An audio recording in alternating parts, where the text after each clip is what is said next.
What's up, family? Gerald the Bossman here.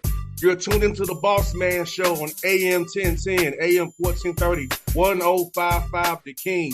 Let the King out at 105theking.com and the Bossman Show at bossmanshow.com. Hit me up on Instagram, The Bossman Show, Twitter at Bossman Show, and Facebook, Bossman Show. It's the Bossman on your radio. Listen to the Bossman Show with your host, JR, Saturdays at 9 a.m. right here on AM 1010, The King.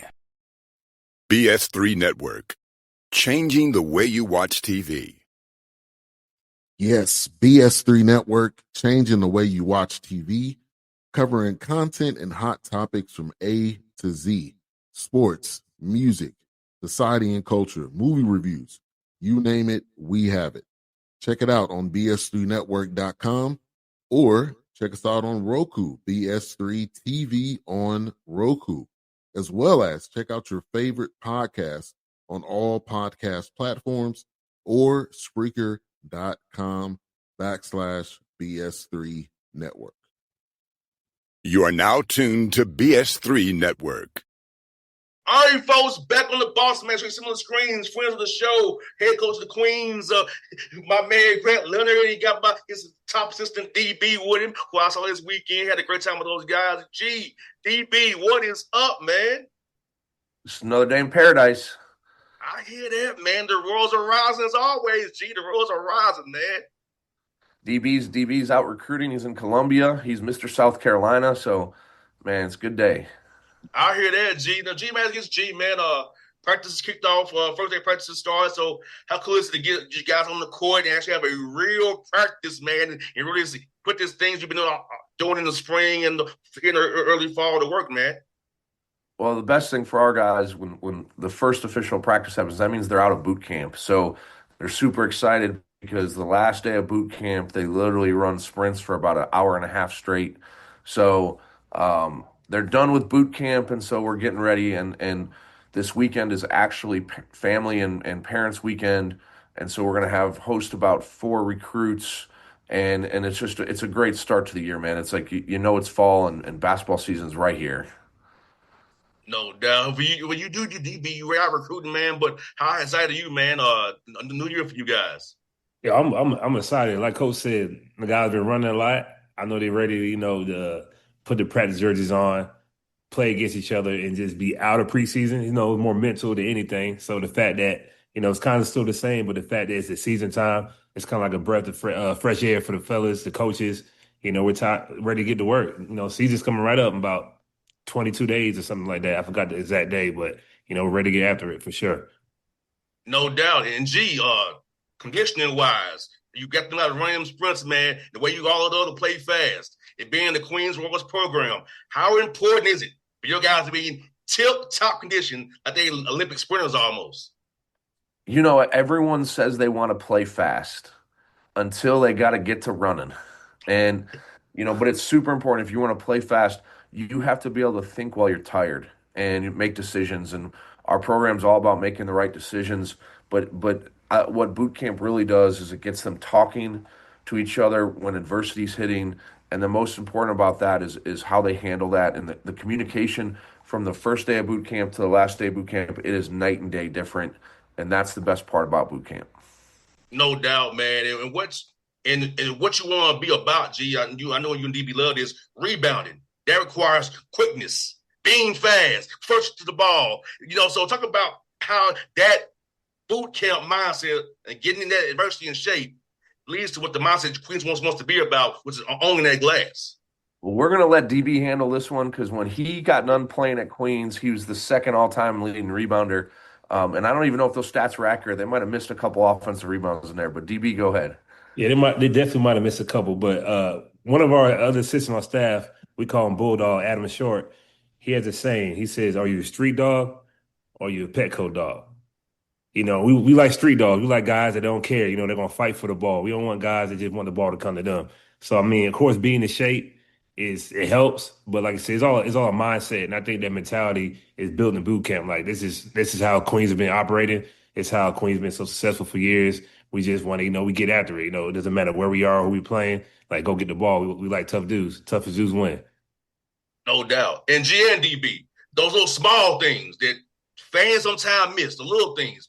Boxing out, diving on a loose ball, the right rotation, these little small things that fans don't really eyeball the way us three do. Talk about how important are the winning games. With you all being picked first in the Blue Ribbon preseason poll, those small things are going to really matter.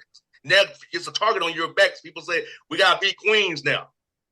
Well, I try and tell people this. Last year, we had a good year and we won 20 games, but we were really 12 possessions away from winning our regular season, and we were really one possession away from winning in the conference semis to go to the conference finals. So the margins are so small. 12 possessions out of 2,800, which is 0.3%. So our sole focus is how do we make small improvements to get 25 possessions better. And that's one possession a game can completely change your season from being an average season to an elite season. And so, yes, one loose ball rebound can be the difference. One box out where a guard boxes out a big, doesn't allow him to get the ball, and his teammate rebounds down is all the difference in the world. And so I think that we're really focused on the little things matter, and we're going to try to get 12 to 25 possessions better. No doubt, DB, for you. Yeah, like I said, remember kind of what Coach said is winning the championship to having a great season is, like I said, the margins are so small, and it's an every possession thing. We drill it with our guys. Coach preaches it with our guys. They know, like, our hashtag this year is CMA, Championship Mindset and Attitude, and that's an everyday thing.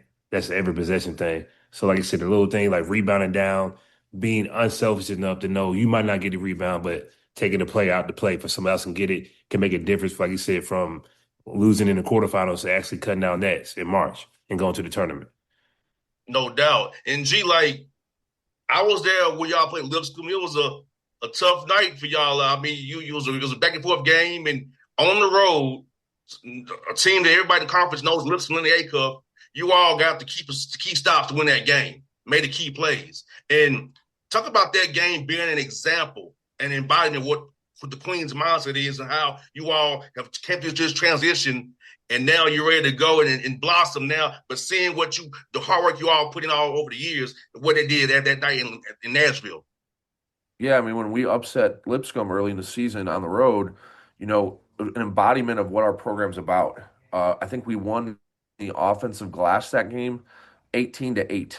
And those 10 extra possessions, we won by 2 points, but those 10 extra possessions were the difference in the game. And so we're always, we only had, I think, 9 turnovers that game. And when we have less than 10 turnovers and we get 15 plus offensive rebounds, we're winning most of those games. And so we didn't have our best shooting night. We didn't have a bad shooting night, but it's not about making shots when you're taking care of the ball and you're pursuing the ball every game. And so for us, those little things are what we focus on, not are we going to make this shot or not. No doubt. And G, like also, man, as you said, all these games, like I said, they come down so tight. And so all like the free throw shooting as well. And also making the right pass, not being selfish, getting a play control foul. Talk about those pieces of the game as well, about those also small things that impact winning when the games are this close every night in the A-Sun. Yeah, I mean, the free throw discrepancy, teams that shoot more free throws than their opponent almost always win because it's the most efficient shot in basketball. It's uncontested, right? And so, just a small thing like we're trying to get some of our younger players to understand, one ticky-tack foul 70 feet from the basket negates all of our ball pressure because that foul leads to them being in the bonus, which leads to them, putting pressure on our defense. So we have to be very mindful we don't take fouls. Different than the NBA when fouls reset in quarters. In college, you got 20 minutes of a half, and once a team gets in a bonus, look out, and we always, I think we lead the league in the free throws attempted every year, and we're usually bottom 3 in the league in a good way. Like we don't foul very much. And those small things are huge margins for teams. No doubt, 100%. And G, also like we kind of mentioned in my question, first question about you all being first in that poll, man, and for you going through this transition, and I saw it from where it was, and it kind of saw it, and when you just said we're done after this, and to now, man. So, how cool is it for you knowing you went through this tough transition from D2 to D1, now to be picked first in the Blue Ribbon poll coming out the gates here, man? I mean, it's an honor for our program that people have that level of respect for us because we haven't gotten there yet at this level. We're very used to, as a program, having a target on our backs when we are Division II. The last 8 years, we are nationally ranked every single poll. We were picked first or second in the league every year for 8 straight years. So, and we went to the national tournament 8 straight years. So we understand what the expectations are as a program and as a staff.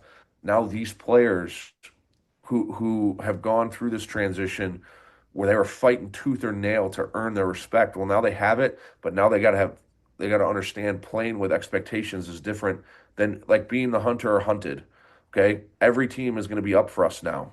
We're not. No one's going to take a night off because they think, hey, well, this is the team that's been picked to win the league in multiple publications, and our guys got to learn that you better bring it every single day because those teams are going to play with extra energy because Queens is now a big game again, like we were before. No doubt, G, 100%. And G, indeed, look at the roster, man. You have a lot of youth in your program. And even this portal and transfer and NIL era world, how crucial is to have young guys in the program you can grow and develop as players, to have that pipeline still growing strong and finding the right fit for you guys?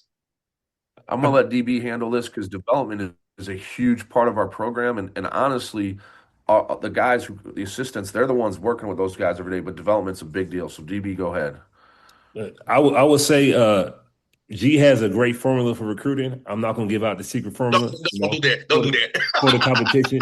But I will say I think the biggest thing that we have in our program is that we recruit winners. We have a lot of guys that have won. It doesn't matter the level. Winning is hard at the recreational level. So I think it's all mindset. So guys that win, they know what it takes to win. They know what it looks like every single day. And they know when we bring the expectation, like, hey, man, you come here, you got to work every single day. Like, we're going to try to get it out of you. And they love being in the gym. Great group of guys that mess well. Their families are great. And I think once you add all that together and you put them all in the same room, it translates to winning on the court. So, like I said, we have some young guys, but they're winners. They're really good players, just to name like Jordan Wofford, Isaiah Henry, the two freshmen, Denzel Coles from Virginia. Like, they all been winners. They won at multiple levels. So, like I said, we just recruit winners and good kids, and they bring it on the court. And you really watch those kids, the reason why they're at Queens is maybe other teams didn't value certain things that they did. We did because they're winners, and we think over time those things that those other schools didn't value, we can develop those things, and get guys to understand what their strengths are. And so, Jordan Watford, people didn't know what position he was. I had a clear vision for his position, so he felt comfortable with our vision, with what we were doing, and so. For us, we've always done well with guys that maybe don't have a position. Well, I think their position is being a good basketball player, and that's why they've won, and that's why we were interested in them. No doubt, G. And G, I'm asking you in DB's question, like, how has roster building changed for you all in this era? Because it's always ever changing. You always have to find the right mix, and the same mix every year. So for you all, how has it been to adjust to this new way of roster building every year now and make sure still find the right fit, but have to know you guys have to tweak the roster here and there, make the right fit each year to make it all do what you need to do. Proud to the old way. Very fortunate because the Queens community is such a loving and encompassing community. So we lose less players than most. So we return the most in the league, and I think that for us is a pillar of strength, our stability. So instead of recruiting 12, 10 players, we're recruiting 7 or 8, but keeping 4 or 5 guys every year that played a lot has been a huge thing for our growth as a program. And it allowed us to build our roster around our returning players with a clear vision in mind. Hey, what players are going to complement those guys returning? And it gave us, I think, an advantage in the portal because we were able to target the guys we wanted and execute that vision. No doubt. DB? Yeah, like I said, I would say the biggest the biggest recruits we have are the guys in our locker room, every single day. So, and like Coach said, they want to be at Queens. So it made it easy to, hey, we need a few pieces to complement what we already have. We didn't have to replenish 15 guys like most teams are doing every single year now. So, like I said, we recruited our own guys every single day. They love being here. We love having them there. And we found some great addition pieces in the portal and through the high school. And like I said, we just love the team that we have right now. No doubt, man. And talk about what guy in your program now, Chris Ashby, also in the same career poll, which is a preseason player of the year. And talk about his growth and development in the program, G, and how happy you are for his arc and where he can go after this year professionally, man. It's an amazing story, man. I mean, Chris Ashby, literally, this is not a joke. Out of high school and his first year at junior college, he never talked to a Division I head coach, ever, ever. And to think about that, like no one really wanted him. He's 6'1", he wasn't super athletic. And to go from that to being the preseason conference player of the year is a testament to what his work ethic is. In 25 years of coaching, I've never had a player with the practice habits he has. Every single rep, I'm talking about the 20 minutes before practice when guys are getting loose, he's game speed. He's game speed 7 a.m. When I walk in the morning and I'm watching, I know the ball's bouncing. I already know who's in the gym. It's Chris, and he's going game speed.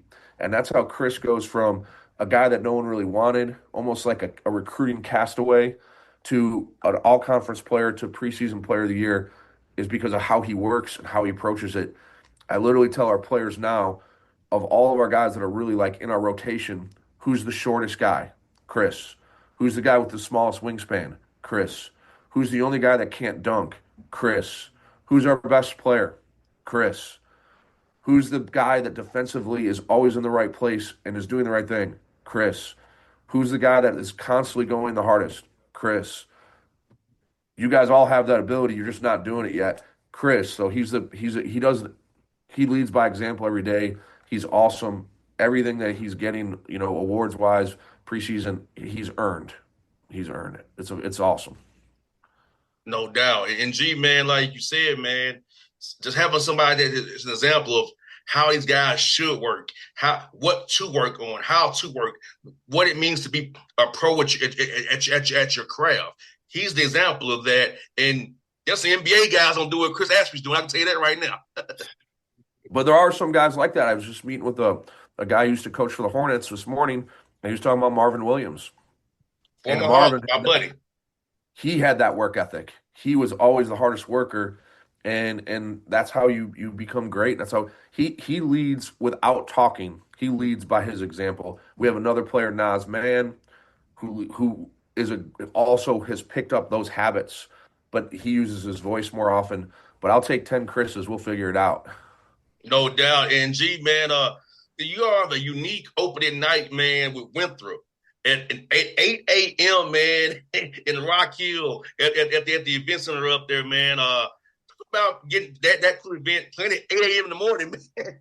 It's 268 marathon, man. And how cool is that for you and your team to be a part of this, man?